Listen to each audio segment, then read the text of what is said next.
আসসালামু আলাইকুম। এত এত আলু দেখে কী ভাবছেন কী হবে? রোজার মাস, আলুর চপ ছাড়া আর কী হবে? যাই হোক, একটু নতুনভাবে বা আমি যেভাবে বাসায় করি সেই রেসিপিটাই দিচ্ছি। 100% গ্যারান্টি দিয়ে বলতে পারবো এভাবে আলুর চপ বানালে নর্মালি যে আলুর চপ বানান সেরকম বানানো ভুলে যাবেন। যাই হোক, আলুগুলো সিদ্ধ করতে দিয়ে আমি এখানে আদা ভাজা করে পেঁয়াজটা ভেজে নিচ্ছি। গোল্ডেন ব্রাউন করবো না, জাস্ট পেঁয়াজটা একটু নেতিয়ে আসলে ঝাল দিয়ে দিব। এবারে দিয়ে দিচ্ছি 2টা ডিম। হ্যাঁ, ঠিকই ধরেছেন, নুডলসে যেরকম ডিমটা ভেজে দেন ঠিক সেভাবেই আমি এখানে দিচ্ছি। এভাবে করে যতটা ঝুরি করে নেওয়া যায়, এভাবে ঝুরি করে নেওয়ার পরে পেঁয়াজ আর ঝালের সাথে ডিমের মিশ্রণটা মিশিয়ে নিচ্ছি। একটু 2-3 মিনিট ভালো মতো ভাজবো, 2-3 মিনিট না, তার থেকে একটু কম আর কি ভাজতেছি।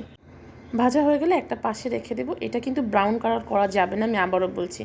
আলুগুলো সিদ্ধ হয়ে গিয়েছে, এখন আমি একটা ম্যাশার দিয়ে ম্যাশ করে নিচ্ছি। আপনারা চাইলে গ্রেটার দিয়েও গ্রেট করে নিতে পারেন। আমার এটা গ্রেটার দিয়ে টাইম লাগবে অনেক বেশি, যেহেতু আমি একটু বেশি পরিমাণে করছি, তাই জন্য আমি ম্যাশার দিয়ে করে নিচ্ছি। এভাবে গ্রেটার দিয়ে গ্রেট করার পরে ঠান্ডা হয়ে গিয়েছে ডিমের ওই ঝুড়িটা দিয়ে দিচ্ছি স্বাদ মতো লবণ, আর দিচ্ছি পাঁচফোড়নের গুঁড়া আলুর চপে একটু দিয়ে দেখবেন, খেতে কিন্তু অসাধারণ লাগে। এটা আমার আম্মার একটা সিক্রেট রেসিপি আপনাদের সাথে শেয়ার করে দিলাম।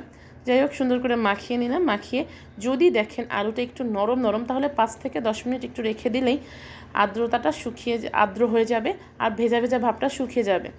এবারে যেই রকম শেপ দিবেন, একটু চ্যাপটা বড় করতে চাইলে গোলাকার শেপটা বড় করবেন। এভাবে করে আমি একটু বড় বড় করেছি, আর 2টা ছোট্ট আমার মেয়ের জন্য করেছি। আমার মেয়ে এরকম ছোটো ছোটো আলুর চপ ভালোবাসে। যাই হোক, এখন এগুলোকে চ্যাপটা চ্যাপটা করে রেখে দেওয়ার পালা। চ্যাপটা চ্যাপটা হতে থাকুক। আমি বলতে পারি এভাবে করে আলুর চপ কেউ কখনো খাননি বা করেননি। এভাবে করে দেখার জন্য আমি আবারও অনুরোধ করছি। আমার আম্মা এভাবে করেন, আরেকটা করেন হচ্ছে চিকেন দিয়ে অথবা বিফ দিয়ে। ওগুলো একটু কিউব করে কেটে নেন। যাই হোক, আমি ওইটা রেসিপি অন্য কোনো একদিন আপনাদের সাথে শেয়ার করবো ইনশাল্লাহ। যে কথা বলতে বলতে আমার আলু চপগুলো অলমোস্ট বানানো কমপ্লিট। এই যে এভাবে বানিয়ে রাখছি। এবারে কাজ হচ্ছে ভাজাভাজি শেষ করতে হবে। রোজা কিন্তু শেষের পথে। কে কীভাবে রোজাটা পালন করছেন, কিভাবে কি করছেন, ঈদের শপিং কতদূর অবশ্যই জানাবেন। যাই হোক, এখন বেসনের মধ্যে আমি শুকনো মরিচের গুঁড়া, হলুদের গুঁড়া, জিরা এবং স্বাদ মতো লবণ দিয়ে ভালো মতো শুকনো জিনিসগুলোকে মেখে নেব।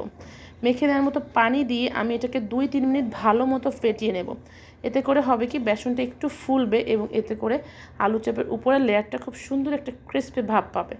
এভাবে করে ভালো মতো মেখে নেব। ঘনত্বটা কিন্তু অতিরিক্ত ঘন হবে না, অতিরিক্ত পাতলা ব্যাটার হবে না। এরকম নর্মাল একটা ব্যাটার কনসিস্টেন্সিটা আসবে। দেখতেই পাচ্ছেন আমি অনেকক্ষণ ধরে বিট করছি। বিট করা হয়ে গেলে এটা একটা পাশে রেখে দিব। আমি দেখিয়ে দিচ্ছি কেমন পরিমাণ ঘনত্বটা আসছে। এখন কড়াইতে সামান্য পরিমাণ না, ডুবো তেলে ভাজতে হবে। দিয়ে দিচ্ছি অনেকটা পরিমাণে তেল এবং তেলটাকে গরম হওয়া পর্যন্ত অপেক্ষা করতে হবে।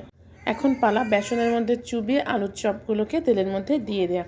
এটা কিন্তু খুব সাবধানতার সহিত করবেন। আমার এই ভিডিওতে দেখতে পারবেন আমি একবার আমার হাত থেকে স্প্যাচুলাটা স্লিপ কেটে একটা দুর্ঘটনা ঘটতে ঘটতে আমি আল্লাহর রহমতে সেফ হয়ে গিয়েছিলাম। যাই হোক, এভাবে করে গোল্ডেন ব্রাউন করে ভেজে নেব। এটা কিন্তু মাশাআল্লাহ ভালো ক্রিস্পি হয়েছে, যেহেতু আমি বেসনটা খুব ভালো মতো ফেটিয়ে নিয়েছি। আমি কোনো চালের গুঁড়ি, বেকিং সোডা, বেকিং পাউডার কিছু এখানে ব্যবহার করছি না। তার কারণ এগুলো ব্যবহার করলে আমার কাছে মনে হয় অতিরিক্ত তেল শোষণ করে ফেলে এবং খেতে গেলে কেমন একটা অস্বস্তি লাগে। এই জন্য আমার ভালো লাগে না। আমি বেসনটাকে খুব ভালো মতো ফেটিয়ে নিই, এতে করে খুব ভালো ফোলে এবং ক্রিস্পি হয়। যাই হোক, এভাবে কথা বলতে বলতে আমি নেক্সট ব্যাচ ভেজে নিচ্ছি। এভাবে করে করবেন, আমি আশা করি অনেক পছন্দনীয় একটা রেসিপি হবে আপনাদের এটা। যদিও এই রেসিপিটা আমার অনেক আগে দেওয়া উচিত ছিল, আমি সময়ের সাথে পেরে ওঠিনি, তার জন্য আমি আন্তরিকভাবে দুঃখিত।